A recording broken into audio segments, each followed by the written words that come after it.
नमस्कार मित्रांनो, रत्नाकर औसेकर यूट्यूब चॅनलमध्ये मी आपलं सर्वांचं स्वागत करतो.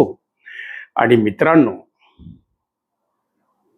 आता या वारकरी संप्रदायाला बदनाम करण्याचं काम या बाबा मंडळीने, या महाराज मंडळीने सुरू केलेलं आहे. फार कौतुक आम्ही केलं होतं एक व्हिडिओ करून की लातूरमध्ये असा संतांचा मेळा भरतोय, किती लातूरकरांचं भाग्य आहे, एवढ्या लोकांना तिथं दर्शन मिळतंय, लोक हिंदुत्ववादाकडे चालायला लागलेले, काय काय आम्ही त्यांचं कौतुक केलं. पण काल ज्या पद्धतीनं पत्रकार विलास बडेने त्यांचा पर्दाफाश केला आणि त्या महाराजाला विचारलं की महाराज, आपण 2 महिने झाले फोन उचलत नाही आहे, जवळपास 3 ते 3.5 करोडचा अपहार झाल्याची चर्चा त्याच संयोजन समितीमधली लोक करतायत, तेच आयोजक करतायत, ज्यांनी लातूरमध्ये हा संतांचा उत्सव भरवला. लातूरकर जनता आमची एकदा जर एखाद्यावर प्रेम केलं की जीवापाड प्रेम करते, आणि एकदा लातूरची जनता ही दानशूर आहे, हे मी वारंवार म्हणतोय. आणि या चांगल्या कामाचं नेहमीच लातूरकर कौतुक करतात. हेलिकॉप्टरनं पादुका लातूरला आल्या, एवढा प्रपोगंडा या लोकांनी केला की सगळ्यांचा समज झाला की ह्या खऱ्याच पादुका आहेत. त्या समजण्यामध्ये आम्ही सुद्धा होतो. मित्रांनो, आपण सर्वजण हे लातूरकरांना एक प्रकारे मूर्ख बनवण्याचा उद्योग या उत्सवाच्या माध्यमातून झाला का? अहो, पहाटे पहाटे लोक ज्या पद्धतीनं लातूरचं ग्रामदैवत सिद्धेश्वराच्या दर्शनाला एकादशीला जातात शिवरात्रीच्या, तसं पहाटे पहाटे 2-3 वाजल्यापासून रांगेत उभं राहायचे त्या दर्शन घ्यायला पादुकाच्या. पण हे लातूरकरांना कुठं माहिती होते की हे त्या डुप्लिकेट आहेत. आणि खरंच ज्या पत्रकारांनी याविषयी आवाज उचलला त्यांचं मी त्यावेळेस निषेध केला, पण आज मी अभिनंदन करतो, जाहीर अभिनंदन करतो. त्यावेळेस आम्हाला वाटलं होतं की तुम्ही काहीतरी हे चांगल्या कामाला गालबोट लावता, पण आज आमचे डोळे उघडलेले आहेत. अशा पत्रकारांना सलाम, त्यांचं नक्कीच कौतुक झालं पाहिजे. आणि असेच तुम्ही आवाज उचलत राहा आणि तुमची पत्रकारिता अशीच चालू द्या. तुम्हाला दीर्घायुष्य लाभो, या मी पांडुरंगा चरणी अपेक्षा व्यक्त करतो. पण मित्रांनो, लातूरकरांच्या श्रद्धेशी खेळले का हा बाबा, हा महाराज? औसा तालुक्यातल्या शिवणी एका छोट्याशा गावचा त्याचा इतिहास भूगोल आमच्या काही मित्रांनी वाचून दाखवला की ज्या माणसानं आईला फसवलं, म्हणजे आईला सरपंच करून त्याच्या माध्यमातून आपण गावात कारभार केला, तिथल्या सुद्धा जल योजनेमध्ये भ्रष्टाचार झाला, असा त्यांच्यावर आरोप आहे. त्याचबरोबर जवळपास 5 का 6 कोटी रुपये जमा झाले.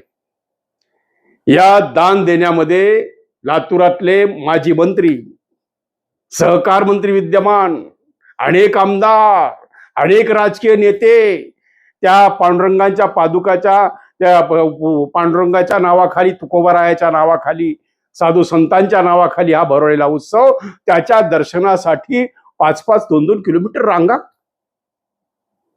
अहो, माझ्या मायमाऊली पहाटे पहाटे उठून भाकरी बडवून तिथं भाकरी काय जमा करायच्या, आलेल्या लोकांना अन्नदान काय व्हायचं, असं वाटलं काहीतरी चांगलं घडतंय. खरंच म्हणजे त्या या सगळ्या भव्य दिव्य सोहळ्याचं जे मॅनेजमेंट होतं, हे सगळे का पुण्याच्या कंपनीकडे होतं. आणि या माध्यमातून आयोजकांनी आता असं आरोप केलेला आहे की जो त्याचा मुख्य संयोजक आहे, ज्यांनी मुख्य आयोजित केलेला आहे, असा महाराज आता पोबारा झालेला आहे. मग त्या महाराजांनी काल जाहीरपणे पुन्हा पत्रकारांसमोर ते आलेले आहेत की मी कुठे गेलेलो नाही, माझ्यावर जी काही कायदे व्हायची होऊ द्या. मी काल विलास बडेंच्या डिबेटमध्ये त्यांनी सांगितले की मी गोळी घालून घेईल म्हणे. मग विलास बडेंनी विचारलं, गोळी घालून घ्यायला तुमच्याकडे बंदूक आहे का? कारण हा पिस्तुल्या महाराजचे फोटो अख्ख्या सोशल मीडियावर व्हायरल होत होते मित्रांनो. आमचे मित्र विलास बडेंचं कौतुक केलं पाहिजे, तरी त्याला एका शब्दात पकडलं की जर तुमच्याकडे बंदूक पिस्तूलच नाही म्हणता मग गोळी कशी घालून घेणार. आणि मग ते फोटो व्हायरल होत आहेत ते काय, ते व्हिडिओ व्हायरल होत आहेत बंदुकीचे ते काय, त्यावर महाराज काही बोलू शकले नाही. संयोजक हिशोब मागतायत, ते म्हणतात माझ्याकडे असतील 10-20 लाख रुपये, पण ह्यांचा तर असा आरोप आहे संयोजकांचा, त्या आयोजक कमिटीचा, की जवळपास 3 ते 3.5 कोटी रुपयाचा अपहार झालेला आहे. आणि या महाराजांनी हा कार्यक्रम झाल्यानंतर पुण्यामध्ये प्रॉपर्टी खरेदी केली, असे कागदपत्र काल समोर आलेले आहेत. मग मित्रांनो, आता वारकरी संप्रदायावरचा विश्वास उडालेला आहे असं एक आम्हाला आता सर्वसाधारण वाटायला लागलेलं आहे. कारण ज्यांचा उदो आम्हीच केला, ज्यांचं कौतुक आम्हीच केलं, आणि आज खरं तर दुःख होत आहे की आपण असंघाशी संघ केला, आपण नाही त्या माणसाला समर्थन देण्याचं काम केलं. आणि जे काल ज्यावेळेस उघड झालं की यामध्ये अपहार झालेला आहे, म्हणजे आता अरे बाबांनो, जरा देवाधर्माला तरी सोडा, धर्माला तरी सोडा, कमीत कमी तेवढं तरी तुम्ही थोडीशी, म्हणजे एवढं पैशाचा हव्यास. आयोजक सांगतात की त्या महाराजांनी नोटा भरून, बॅगा पोत्याने पैसे भरून गाडीमध्ये टाकून नेले. आता ते सर्व संयोजक उठले, ते विचारतात की हिशोब द्या. हिशोब द्यायला 2-2 महिने लागतात का? आणि असं ठरलं होतं की एका चांगल्या ठिकाणी, लातूरच्याच ठिकाणी, त्या ठिकाणी किंवा तुकोबारायाच्या एखाद्या समाजाच्या ठिकाणी काहीतरी जीर्णोद्धार करायचा, त्या ठिकाणी तो फंड द्यायचा. म्हणून लातूरकरांनी विश्वास टाकला. लातूरची व्यापारी फार प्रचंड हुशार आहेत, पण लातूरचे व्यापारी तेवढेच दानशूर आहेत मित्रांनो. एखादी कथा जर केली लातूरमध्ये तर ती दृष्ट लागण्यासारखी कथा करतात. अन्नदान जर केलं तर लातूरचा मारवाडी समाज, लातूरचा गुजराती समाज, लातूरचा व्यापारी समाज, लातूरातली दानशूर व्यक्तिमत्व, आणि एवढंच नाही, मी तर म्हणतो सर्व समाजातील लोक आहेत जे दान देण्यामध्ये पुढे आहेत. असं काल सांगण्यात आलं की अनेक कंपन्यांकडून ह्यांनी मोफत, मग ते गोडतेल असेल किंवा काही विशेष बाबी असतील, त्या घेतल्या, त्यांची बिलं घेतली त्यांच्याकडून, ते बिलं तिचा अपहार झाला. लातूरकरांसाठी ही शर्मेची बाब आहे मित्रांनो, अत्यंत शर्मेची बाब आहे. म्हणजे यापुढे लातूरमध्ये जर कुणी कथा घेण्याचा कार्यक्रमाचा प्रयत्न करत असेल तर आता लातूरकर विश्वास ठेवतील का,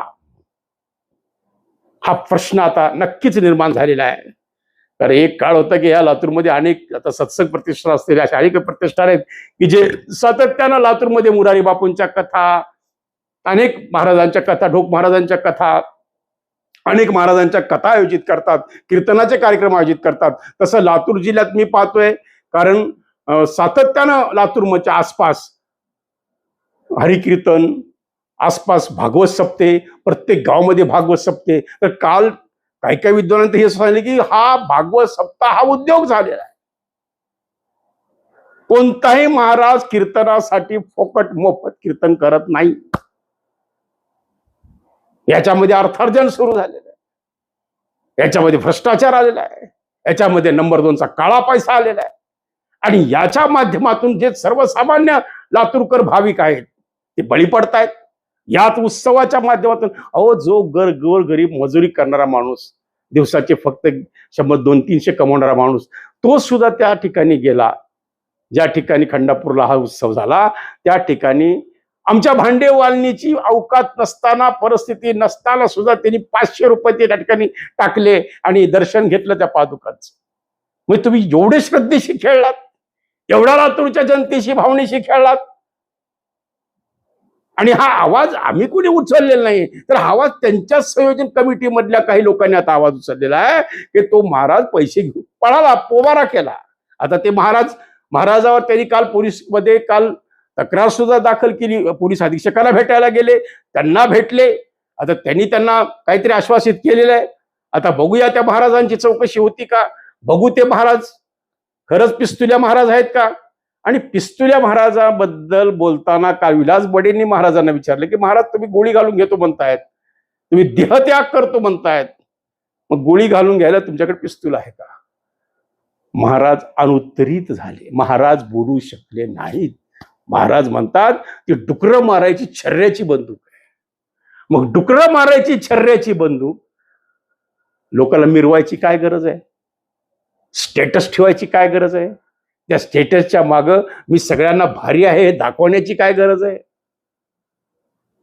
याचा सगळा खुलासा त्या महाराजांनी केला पाहिजे. लोकांच्या शंकेचं निरसन केलं पाहिजे. आणि आता मात्र लातूरची जनतेला आव्हान आहे, जे कोणी आता यापुढे अशा काही धर्माच्या नावानं कथेच्या माध्यमातून सत्याच्या माध्यमातून वर्गणी गोळा करतात, त्यावेळेस सुद्धा थोडं चाणाक्षपणे सावध राहा मित्रांनो. कारण लातूर जरी त्यावेळेस भक्तिमय झालं असलं तरी यामध्ये लोकांचा विश्वास का बसला? कारण यांनी बड्या बड्या महाराजांची नावं घेतली. हेलिकॉप्टरने पादुका लातूरात आल्या त्याचं कौतुक झालं, ते एक इव्हेंटचा भाग होता. आणि हाच इव्हेंट लातूरकरांच्या मनावर राज्य केला की हेलिकॉप्टरनं पादुका आल्या. पण खऱ्या ज्या ठिकाणी ज्या पादुका आहेत त्यांनी जाहीरपणे प्रसिद्धी दिलेलं होतं. त्या काळामध्ये अनेक पत्रकारांनी आवाज उचलला होता की या पादुका डुप्लिकेट आहेत, लातूरकरांच्या भावनेशी खेळलं जात आहे. अगदी खरं आहे. आणि भावनेशीच हे लोक खेळलेले आहेत. त्यामुळं मित्रांनो सर्वजण त्याला बळी पडले आणि या खोट्या इव्हेंटच्या प्रसिद्धीच्या झगमटाखाली ते खरं वाटायला लागलं. मित्रांनो धन्यवाद.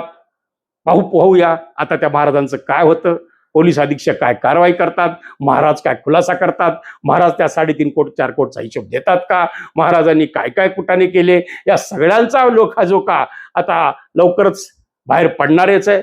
त्यामुळं नक्कीच वेळची वेळी आपण बोलत राहू. आज एवढंच. चला पाहत राहा सकाळचा भोंगा. काळजी घ्या. धन्यवाद.